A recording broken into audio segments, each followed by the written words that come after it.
The other term we need to eliminate is the new normal. Yeah. We're going to resist the new normal with every fiber of our being. Our next speaker really doesn't need an introduction. It is not hyperbole to say she is nothing short of an American hero.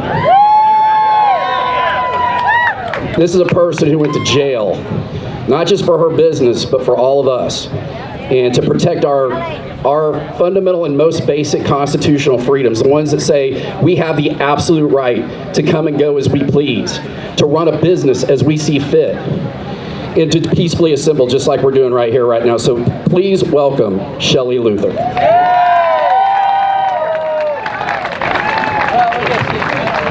Hey everyone. Thanks for coming out. If any of you know me by now, I don't ever prepare anything, and from the moment I open the salon, I just follow my heart, and I always feel like that'll lead me the right way. And lately it's been a little bit more than that. I definitely know that God is putting me in places where I need to be. If you knew me before this, you would think me standing up here is pretty crazy, because I kind of kept to myself and wasn't an activist in any way. And so I wanted to thank y'all for inviting me into your community. This is nice. I do want to speak about what I did before buying the salon. I don't know if you guys know, but I was a school teacher for over 10 years. I taught high school Spanish, hablo español. I do know from my experience and from my current teacher friends that virtual learning is not learning. The kids need to go to school. They need to go to school. It's really important because Tim has a 10-year-old son who finishes his work in like 30 minutes a day. Zero social action with any of the other kids. And not just that, our kids are fortunate enough to have computers and printers and internet and stuff at home, but think of those kids in low socioeconomic communities. That is not fair to those parents. That is not fair to those kids who have to share or don't even have internet access. And I've also heard of kids that just blow it off because they don't have someone there to watch them do it. So it's extremely important that we get kids back in school where they belong. Let the teachers not have to create some sort of curriculum on the fly, because that's what's happening, and get them back in school so you can go back to work. Because with your kids at home, you're not working. So that's how that all works. So we need to make sure, vote, do whatever you need to do, make a stink, get those kids back in school.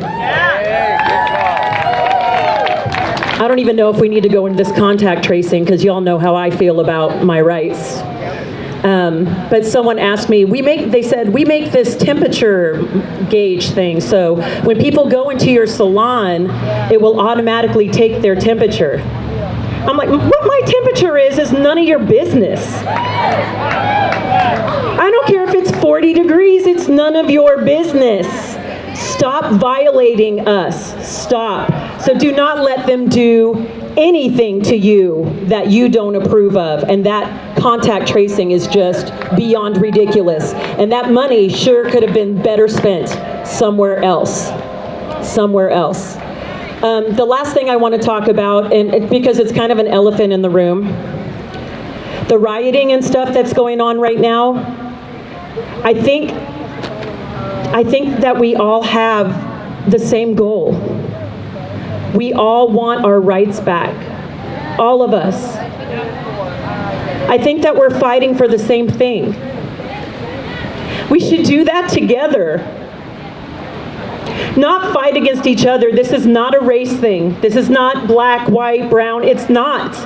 We're all fighting against the same thing. Let's do it together.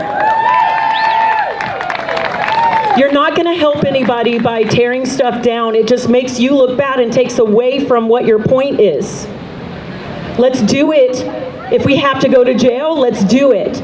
But we're going to do it in the government, and then it works its way down. So please, please, let's open up Texas and get our rights back together.